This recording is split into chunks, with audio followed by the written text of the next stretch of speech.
یہ مشورہ دوں گا کہ بچوں کی سیٹنگ ایک سائیڈ میں کر لیا کریں اور بڑوں کو ذرا آگے کر لیا کریں. اس کا فائدہ یہ ہوگا کہ جلسہ آپ کا سیٹنگ کے ساتھ سنا جائے گا. یا جب تک بچوں کا پروگرام ہے بچے آگے رہیں، جب بچوں کا پروگرام ختم ہو جائے بڑے آگے آ جائیں، بچے سائیڈ میں چلے جائیں. کم از کم اتنی تبدیلی ہو سکتی ہے. ہم چونکہ ایک مدت سے اسٹیج پر آمد و رفت کرتے ہیں، یہ پریشانی ہم بھی اٹھاتے ہیں. آپ جلسہ ایک بار کریں گے سال میں، ہم جلسہ 100 بار کریں گے سال میں.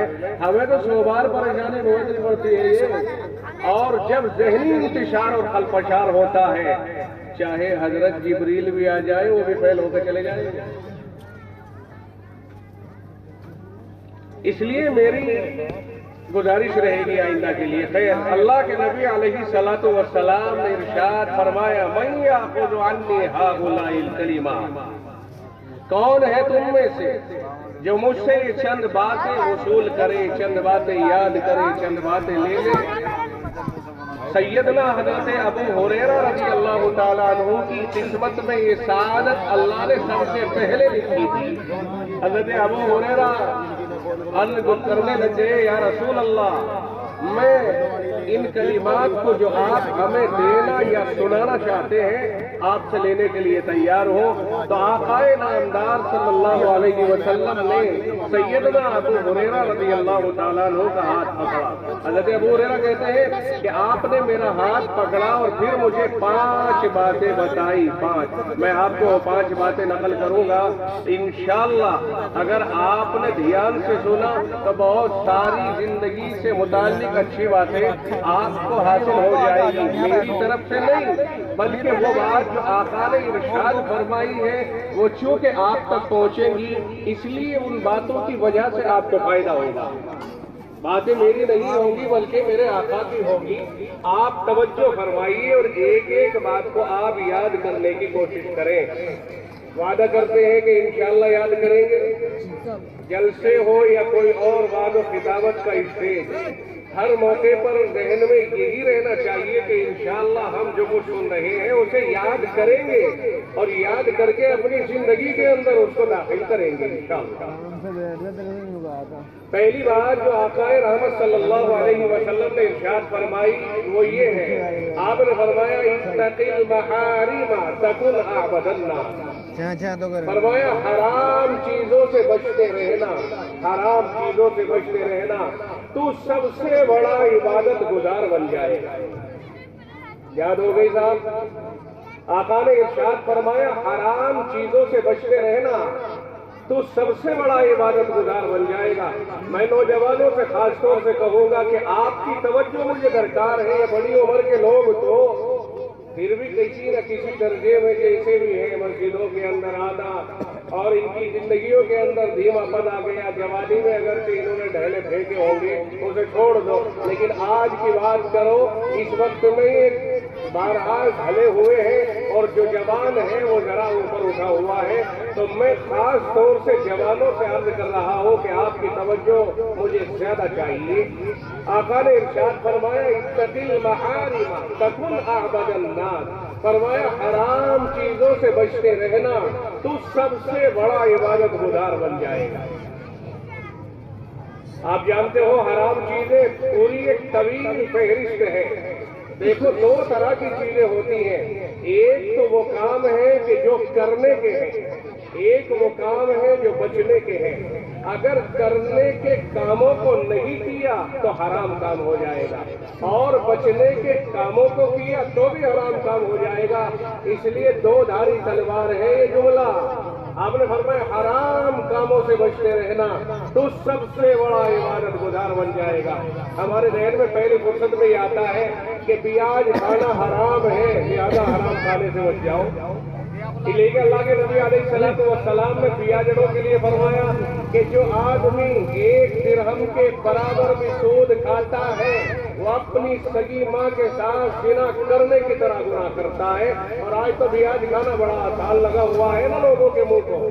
تو ہم نے سمجھا شاید پیاز کھانے سے رکنا منع ہو کہ حرام کاموں سے بچنا. نہیں، اس کے علاوہ بھی اور بہت سے کام ہیں. ہم نے سمجھا کہ شاید شراب سے رکنا مراد ہوگا، یہ بھی ہے.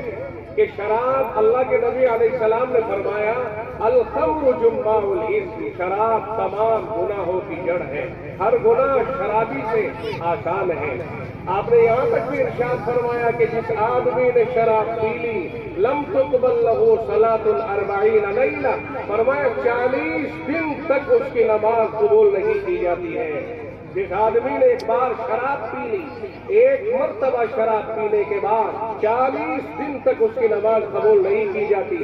محدثین نے فرمایا کہ اس کے یہ معنی ہے، یا تو یہی معنی ہے کہ قبول ہی نہیں ہوتی ہے، یا پھر یہ معنی ہے کہ اس کا فرض تو اس کے سر سے اتر جاتا ہے لیکن اس کو نمازوں کا ثواب نہیں دیا جاتا ہے۔ اس کے یہ معنی ہے، کیا اگر یہی معنی ہے کہ نماز کا فرض تو ذمے سے اتر گیا لیکن ثواب سے محرومی ہو گئی، تو ثواب سے محرومی کیا کوئی بڑا نقصان نہیں ہے؟ یاد رکھیے گا، فرض نمازیں ہوتی ہیں، ایک فرض کے برابر اگر آپ ساری زندگی کی نفلوں کو لانا چاہیں گے تو ہر چیز آپ ایک فرض کے برابر پوری زندگی کی نفلوں کو نہیں کر سکتے ہیں۔ اس لیے نہیں کر سکتے ہیں کہ فرض اللہ کے حکم سے ہوتا ہے اور نفل بندے کی مرضی سے ہوتی ہے، اور بندے کی مرضی اور خدا کا حکم برابر نہیں ہو سکتے ہیں۔ ہلکے میں نہ لینا کہ صاحب چلیے سر سے فرض اتر گیا لیکن جب ثواب سے محرومی ہو گئی تو یہ انتہائی خسارہ ہے، انتہائی خسارہ ہے شراب پینے والے کے لیے۔ اور شراب چونکہ عقل کے اوپر حملہ کرتی ہے، اس لیے چونکہ عقل پوری انسانیت کا خلاصہ ہے، جب کوئی انسان عقل مند ہوتا ہے ہر آدمی اس کو چاہتا ہے، اور جب عقل میں ذرا بھی فتور آ جائے تو اس کے چاہنے والے بھی اس سے دور ہو جاتے ہیں، اور شراب عقل کے اوپر حملہ کرتی ہے۔ تو میرے عزیزوں، شراب حرام ہے، پیاز حرام ہے، سود حرام ہے، سٹا لگانا حرام ہے، جوا کھیلنا حرام ہے، پتنگ بازی، کبوتر بازی شرط رکھ کر کے آج کے دور میں جوان گلی ڈنڈا کھیل رہا ہے، خود گلی ڈنڈا متکلم بھی ہے، لیکن اس کے اوپر شرط لگا کر جوا کھیلنا یہ حرام ہے۔ گیند بلہ کھیل رہا ہے، کرکٹ کھیل رہا ہے، وقت ضائع کر رہا ہے، پھر اس میں بھی پیسے لگا کر کے کھیل رہا ہے۔ آدمی والی بال کھیل رہا ہے، شوٹنگ کھیل رہا ہے، اس کے اوپر بھی وہ اپنے پیسے لگا کر کے کھیل رہا ہے۔ یہ تمام پیسے لگانا، یہ شرائط لگا کے کھیلنا، یہ سب کے سب حرام ہے، منصوص طریقے پر حرام ہے۔ فرمایا اتق المحارم تکن اعبد الناس، تو حرام کاموں سے بچتے رہنا سب سے بڑا عبادت گزار بن جائے گا۔ میں کہاں تک لسٹ لے کر کے آپ کے سامنے چلوں؟ ٹخنوں سے نیچے پاجامہ لٹکانا، لنگی لٹکانا، تہبند لٹکانا، پیٹ لٹکانا حرام ہے، داڑھی کٹانا حرام ہے، ماں باپ کی نافرمانی کرنا حرام ہے، پڑوسیوں کو یہ ساری چیزیں ایسی ہیں جو حرام سے تعلق رکھتی ہیں۔ اس لیے فرمایا اتق المحارم تکن اعبد الناس، تو حرام چیزوں سے بچتے رہنا تو سب سے بڑا عبادت گزار بن جائے گا۔ اب اس کا ایک مثبت پہلو لے کر کے آئیے۔ یہ چیزیں ہیں جو ترک سے تعلق رکھتی ہیں، کچھ چیزیں ہیں جو امر سے تعلق رکھتی ہیں، کرنے سے تعلق رکھتی ہیں۔ نماز پڑھنا فرض ہے، نماز چھوڑنا حرام ہے، روزہ رکھنا فرض ہے، روزہ چھوڑنا حرام ہے، زکوٰۃ دینا فرض ہے، زکوٰۃ کو نہ دینا حرام ہے، حج کرنا فرض ہے، حج فرض ہو جانے کے بعد اس کی کوشش نہ کرنا حرام ہے۔ فرمایا جو کام کرنے کے ہیں ضروری ہے، اگر آدمی ان کاموں کو ترک کر دیتا ہے یہ بھی حرام ہے۔ فرمایا ان سب چیزوں سے بھی بچتے رہے، یعنی نماز چھوڑنے سے بچتے رہے، مطلب ہوا نماز پڑھتے رہے، روزہ چھوڑنے سے بچتے رہے، مطلب نکلا کہ روزہ رکھتے رہے، حج کرنے کو چھوڑنے سے بچتے رہے، حج کریں جب حج فرض ہو جائے، زندگی میں ایک بار فرض ہوتا ہے، اور زکوٰۃ فرض ہوتی ہے جسے اللہ نے اتنا مال دے دیا کہ وہ صاحب نصاب بن گیا۔ میرے کہنے کا منشا یہ ہے کہ اللہ کے نبی علیہ الصلوۃ والسلام نے فرمایا کہ تو حرام کاموں سے بچتے رہنا۔ اور لڑکے تجھے کہہ رہا ہوں، دیکھ سن ادھر، تو نے تقریروں میں بیٹھ کر کے بہت سے لوگوں کی میرے یہاں نہیں چلتا ہے یہ، اگر ہنسنا ہے تو اٹھ کے چلا جاتا ہے، چین کو منتشر کرنے کی ضرورت نہیں ہے، نہیں مار رہا، ہنسنا ہے تو جائیے اٹھ کے۔ اب یہیں بیٹھو بیٹھے۔ خیر میں عرض کر رہا تھا کہ اللہ کے نبی علیہ السلام نے فرمایا حرام کاموں سے بچتے رہنا تو سب سے بڑا عبادت گزار بن جائے گا۔ میں نے آپ کے سامنے نمونے کے طور پر یہ چند باتیں رکھی ہیں، سود، شراب، ماں باپ کی نافرمانی، زنا اور سٹے بازیاں، جوا، اس طرح کی چیزیں یا شرط رکھ کر کے کوئی کام کرنا، یہ تمام چیزیں حرام ہیں، اور نماز پڑھنا فرض ہے، زکوٰۃ، حج، روزہ، اس طرح کی ضروری چیزوں کو ترک کرنا یہ حرام ہے۔ اس لیے فرمایا حرام کاموں سے بچتے رہنا تو سب سے بڑا عبادت گزار بن جائے گا۔ بات سمجھ میں آ گئی یہاں تک؟ آگے اللہ کے نبی نے فرمایا وَارْضَ بِمَا كَتَبَ اللَّهُ لَكَ تَكُنْ أَغْنَى النَّاسِ، فرمائے جو اللہ نے تیرے مقدر میں لکھ دیا ہے، جو اللہ نے تیری تقدیر میں لکھ دیا ہے، جو اللہ نے تقسیم میں تیرے نام پہ رکھ دیا ہے، اس پہ راضی رہنا تو سب سے بڑا مالدار ہو جائے گا۔ کیا مطلب ہوا حدیث پاک کا؟ دیکھیں مقدر اللہ کے قبضے میں ہے، آدمی مقدر سے زیادہ کتنے ہی ہاتھ پیر مارنے حاصل نہیں کر سکتا، اور مقدر کی چیز اس سے کہیں جا نہیں سکتی ہے۔ اگر کوئی آدمی مقدر سے زیادہ ہاتھ مارتا ہے تو اس کا مطلب یہ ہوا اللہ کی تقسیم پر وہ راضی نہیں ہے۔ آپ کو یہ کیسے پتا چلے گا کہ مقدر سے زیادہ ہاتھ مار رہا ہے کہ نہیں؟ اس لیے کہ کوشش کرنے کا تو اللہ کی طرف سے حکم ہے نا۔ توجہ رکھنا اس بات کے اوپر، بہت خاص بات بتا رہا ہوں، یہاں ایک نقطہ حل ہو جائے گا آپ کا۔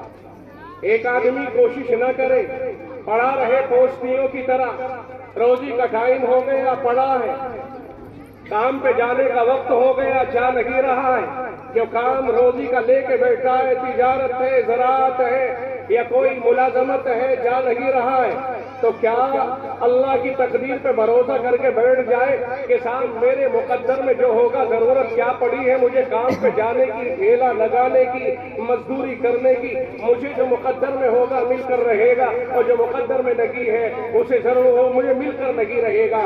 تو یاد رکھنا یہ دنیا دارالاسباب ہے، اس کے لیے ہاتھ پیر مارنے ہی پڑیں گے۔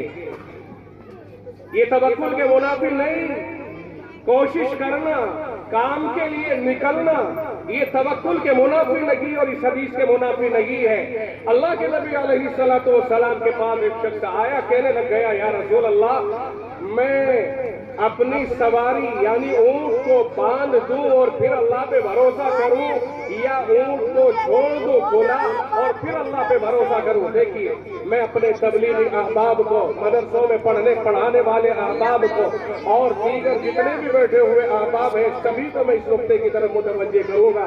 جو لوگ اسباب کو تسلیم نہیں کرتے ہیں اور وہ یہ کہتے ہیں خدا ہر جگہ ہے، وہ یاد رکھیں، اس حدیث پاک سے سبق حاصل کریں۔ میں رسول رحمت کا فرمان آپ تک پہنچا رہا ہوں، کسی مفتی کا فتویٰ یا کسی مولوی کا قول آپ کے سامنے ذکر نہیں کر رہا ہوں۔ آقا نے ارشاد فرمایا اس شخص کے جواب میں جس نے یوں پوچھا کہ اللہ کے رسول میں اونٹ کو باندھ کر اللہ پہ بھروسہ کروں یا اونٹ کو کھلا چھوڑ کر اللہ پہ بھروسہ کروں؟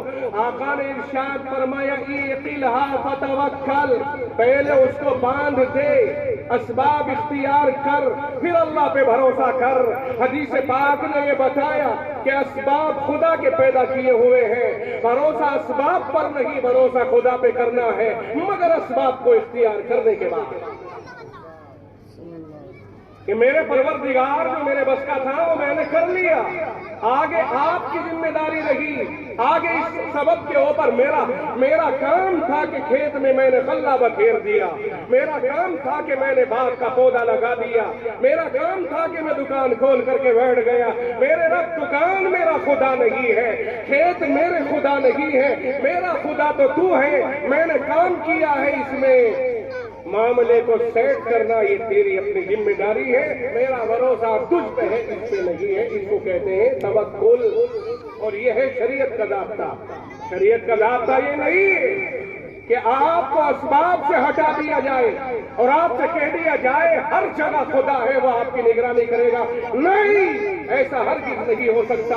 اگر یہ ہوتا تو اویس قرنی رحمت اللہ علیہ نے جب رسول اکرم صلی اللہ علیہ وسلم سے اجازت طلب کی تھی کہ یار اللہ کے رسول سے معلوم کر لینا میری ماں یہاں پر میری خدمت کی محتاج ہے، وہ معذور ہے اور میں بہت دور ہوں مدینے سے، اگر آقا مجھے اجازت دے تو میں آپ کی زیارت کے لیے آ جاؤں، مجھے صحابیت کا شرف حاصل ہو جائے گا، چونکہ صحابی سے بڑھ کر کے امت میں کسی کا مرتبہ نہیں ہوتا۔ جس نے ایمان کی حالت میں اللہ کے رسول کا دیدار کر لیا وہ اتنے بلند مقام پہ ہو گیا کہ بعد کے آنے والے قطب، ابدال، غوث، خضر اس کے پیروں کی دھول کے مرتبے کو نہیں پہنچ سکتے ہیں، وہ اتنے اونچے مقام پہ پہنچ جاتا۔ لیکن آقا نے فرمایا ویسے کہہ دینا اپنی ماں کی خدمت کرتا رہے اور کل جنت کے دروازے پہ حوض کوثر پہ ملاقات ہو جائے گی۔ آپ نے ماں کی خدمت کو چونکہ ضرورت اس بات کی تھی، تقاضا اس بات کا تھا، آپ نے فرمایا تقاضا پورا کرو، میری زیارت کے لیے آنے کی ضرورت نہیں ہے۔ بات سمجھ میں آ رہی؟ الکنایۃ ابلغ من التصریح۔ اسباب اپنی جگہ پر ہوتے ہیں، پھر اسباب پر بھروسہ کرنے والا گمراہ ہے۔ راہ راست پر وہ ہے جو اسباب کو اختیار کرنے کے بعد خدا کی ذات کے اوپر بھروسہ کرے کہ میرے رب میرا کام یہ ہے جو میں نے کیا، آگے تیرا کام رہ گیا، آگے میرا کام نہیں ہے۔ اسی لیے تو رب کہتا ہے افرأیتم ما تحرثون، بتاؤ جو کھیتی تم کرتے ہو، انتم تزرعونہ ام نحن الزارعون، تم اگاتے ہو یا ہم اگانے والے؟ ہمارا کام تو کھیت میں اللہ ڈالنا ہے، اگانا اللہ کا کام ہے۔ میرے عزیزوں، اللہ کے نبی علیہ السلام نے جو فرمایا نا وَرْضَ بِمَا قَسَمَ اللَّهُ لَكَ تَكُنْ أَغْنَى النَّاسِ، جو اللہ نے تیری قسمت میں لکھ دیا ہے اس پر راضی رہے تو لوگوں میں سب سے بڑا مالدار ہو جائے گا۔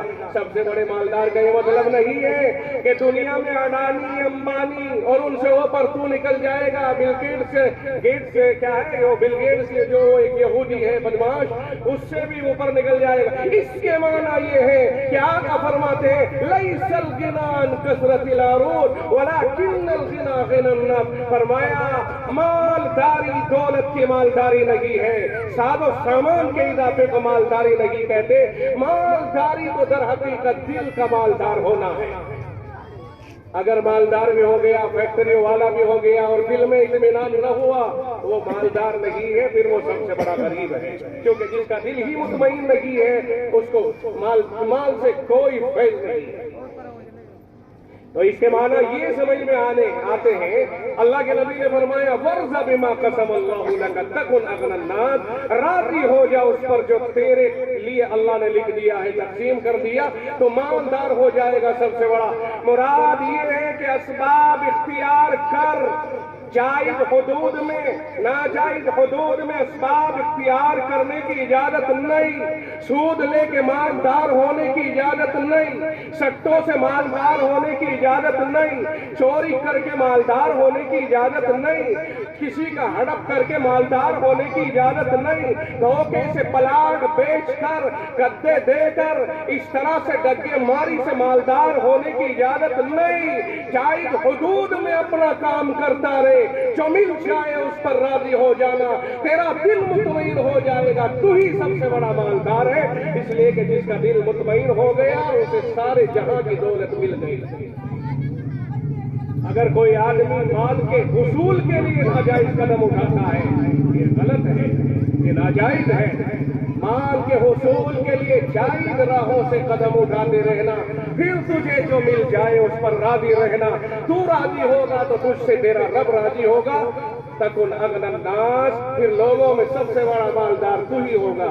اس لیے کہ ہمیں تو اپنے دل کا اختیار ہے نا، جب ہمیں سکون مل گیا روٹی روٹی میں تو مسئلہ حل ہو گیا ہمارا۔ تو تیسری نصیحت آپ نے فرمائی وَأَحْسِنْ إِلَىٰ جَارِكَ، وَأَحْسِنْ إِلَىٰ جَارِكَ تَكُنْ مُؤْمِنًا، فرمایا اپنے پڑوسی کے ساتھ اچھا سلوک کرتے رہنا تو مومن بن جائے گا، مومن اچھا ایمان ہو جائے گا تیرا۔ اس لیے کہ پڑوسیوں کے برابر میں پڑوس میں بسے ہوئے لوگوں کے ساتھ اگر وہ سلوکی کی جاتی ہے تو آقا نے ارشاد فرمایا ایک موقع پر واللہ لا یؤمن، واللہ لا یؤمن، واللہ لا یؤمن، فرمایا خدا کی قسم وہ مومن نہیں ہو سکتا ہے۔ اور 3 مرتبہ آقا نے قسم کھا کھا کے ارشاد فرمایا واللہ لا یؤمن، وہ آدمی مومن نہیں ہو سکتا ہے۔ 3 مرتبہ صحابہ ٹہل گئے، اب کیا قیل من یا رسول اللہ، اللہ کے رسول کون ہے وہ جس کے بارے میں آپ قسم کھا کر کے ارشاد فرما رہے ہیں کہ وہ مومن نہیں ہو سکتا؟ آپ نے ارشاد فرمایا الذی لا یأمن جارہ بوائقہ، فرمایا کہ وہ آدمی مومن نہیں ہو سکتا ہے جس کا پڑوسی اس کی شرارتوں سے محفوظ نہ رہے۔ پڑوسیوں کو ستانے والا، پڑوسیوں کا دل دکھانے والا، پڑوسیوں کے ساتھ بدسلوکی کرنے والا، آقا نامدار کی زبان مبارک سے ارشاد گرامی آپ کے سامنے پیش کر رہا ہوں، فرمایا کہ وہ آدمی مومن نہیں ہو سکتا ہے، صحیح درجے کا مومن وہی ہے جو پڑوسیوں کے ساتھ اچھا سلوک کرے۔ اللہ کے نبی علیہ السلام کے بارے میں جبریل امین آپ کو اتنا سمجھایا کرتے تھے پڑوسیوں کے حقوق کے سلسلے میں، آقا یہ فرماتے ہیں کہ مجھے یہ خیال ہونے لگا انہو سیورثہ، کہ جبریل پڑوسیوں کو وراثت میں بھی حقدار نہ بنا دے۔ اس قدر پڑوسیوں کے ساتھ اچھا سلوک کرنے کی وصیت فرمایا کرتے تھے۔ اللہ کے نبی علیہ السلام نے خود فرما دیا کہ جو پڑوسیوں کے ساتھ اچھا سلوک نہ کرے وہ مومن کہلانے کا صحیح معنی میں حقدار نہیں ہے۔ اس لیے ہم آج سے یہ عہد کریں اور یہ طے کریں کہ انشاءاللہ اپنے پڑوسیوں کے ساتھ اچھا سلوک کریں گے، اور احادیث نبویہ جو اس طرح کے ارشادات ہیں انشاءاللہ ہم ان کے اوپر پورے طور پر عمل کریں گے۔ آپ کے سامنے 3 باتیں آ گئی، حرام کاموں سے بچتے رہو، تم بڑے عبادت گزار بن جاؤ گے۔ دوسری یہ بات آئی کہ تم اللہ کی تقسیم پہ راضی رہو، تم سب سے بڑے مالدار ہو جاؤ گے۔ تیسری یہ بات آئی پڑوسیوں کے ساتھ اچھا سلوک کرو، تم مومن کامل بن جاؤ گے۔ پھر آقا نے ارشاد فرمایا وَأَحِبَّ لِأَخِيكَ مَا تُحِبُّ لِنَفْسِكَ تَكُنْ مُسْلِمًا، فرمایا کہ تو اپنے بھائی کے لیے وہی چیز پسند کر۔ بھائی سے مراد ہے سارے مسلمان، بھائی سے مراد صرف اپنا ماں کا پیٹ سے نکلا ہوا اپنا ماں باپ شریک بھائی نہیں، بلکہ بھائی سے مراد وہ بھی ہے اور سارے مسلمان ہی بھائی ہیں۔ اللہ نے خود فرمایا انما المؤمنون اخوۃ، سارے ہی مومن بھائی بھائی ہیں۔ تو فرمایا وَأَحِبَّ لِأَخِيكَ مَا تُحِبُّ لِنَفْسِكَ، فرمایا تو اپنے بھائی کے لیے وہی چیز پسند کر جو اپنے لیے پسند کرتا ہے۔ تَكُنْ مُسْلِمًا، تو مسلمان بن جائے گا، بہترین مسلمان بن جائے گا۔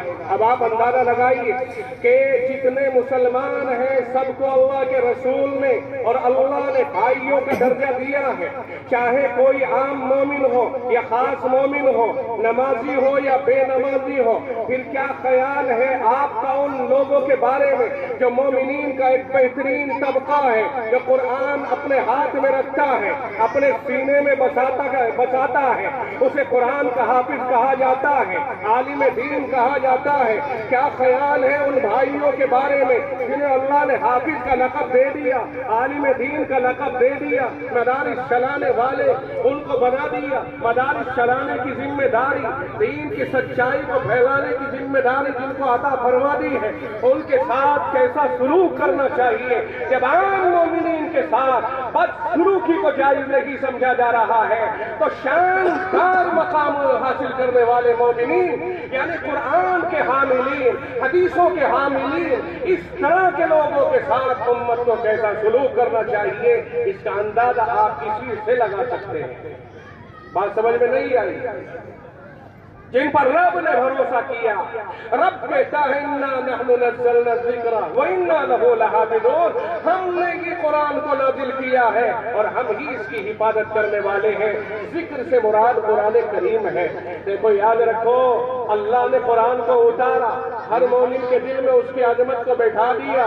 اگر قرآن کریم کسی کاغذ کے اوپر چھپ جائے، وہ قرآن کاغذ پر اترنے کے بعد کاغذ کی حیثیت کو بڑھا دیتا ہے، ہر مومن چاہتا ہے وہ کاغذ میرے ہاتھ سے زمین پہ نہ گرے، وہ کاغذ میں ناپاکی کی حالت میں نہ اٹھاؤں، اس کاغذ کا یہ احترام۔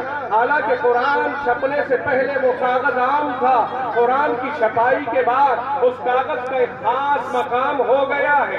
کیا خیال ہے جب ایک کاغذ کا مقام قرآن سے تعلق کی بنیاد پر اتنا بلند ہو سکتا ہے، کائنات کے سب کاغذوں میں اس کا مقام الگ ہو گیا، تو پھر یہی قرآن اگر عام انسانوں میں سے کچھ لوگوں کے دلوں میں آ جاتا ہے تو جس طرح عام کاغذوں میں سے اس کاغذ کا مقام بڑھا جس پر قرآن چھپا، تو پھر عام لوگوں میں سے اس انسان کا بھی مقام بڑھا جس کے دل میں قرآن کریم اتر گیا۔ بات پلے نہیں پڑی شاید۔ ہم کاغذ کا مقام سمجھ لیں اور انسان کا مقام نہ سمجھیں، ہم سے زیادہ نادان پھر کون ہوگا؟ وہ کاغذ پر بولتا نہیں، انسان کے دل میں سے بولتا ہے۔ وہ کہتا ہے الحمدللہ رب العالمین، بول رہا ہے کہ نہیں؟ اگر لکھا ہوا ہو تو کبھی مسجد میں سنا ہے کہ قرآن کریم بول رہے ہیں؟ معلوم ہوا کہ حافظ قرآن، اچھا اس کے اوپر بھروسہ اللہ نے کیا۔ رب کہتا ہے ہم نے ہی قرآن کو نازل کیا ہے، ہم ہی اس کی حفاظت کرنے والے ہیں۔ حفاظت کرنے والوں کو اللہ نے پیدا کر کے اپنی حفاظت کا وعدہ پورا کیا۔ اللہ نے حافظوں کو پیدا کر کے اپنی حفاظت کا وعدہ پورا کیا۔ دنیا میں کہیں قرآن کے خلاف کوئی قدم اٹھایا جائے، کوئی کہے کہ ہم قرآن میں تبدیلی لائیں گے، بدلاؤ لائیں گے، کوئی مائی کا لال روئے زمین پر ایسا پیدا نہیں ہوا۔ دنیا کی بڑی سے بڑی طاقت ایسی نہیں ہے جو قرآن میں تبدیلی کرے، اور قرآن کی حفاظت کرنے والے ان پر اللہ نے بھروسہ کیا ہے، یعنی قرآن کے حافظ اسے گوارا کر لے، یہ ممکن نہیں ہو سکتا ہے۔ تو جس رب نے ان پر قرآن کی حفاظت میں بھروسہ کیا ہے، امت کو ان پہ بھروسہ کرنا ضروری ہے کہ نہیں ہے؟ قرآن کریم جمع نہیں کیا رسول اللہ صلی اللہ علیہ وسلم نے اس انداز میں جیسے ہمارے سامنے جمع ہے۔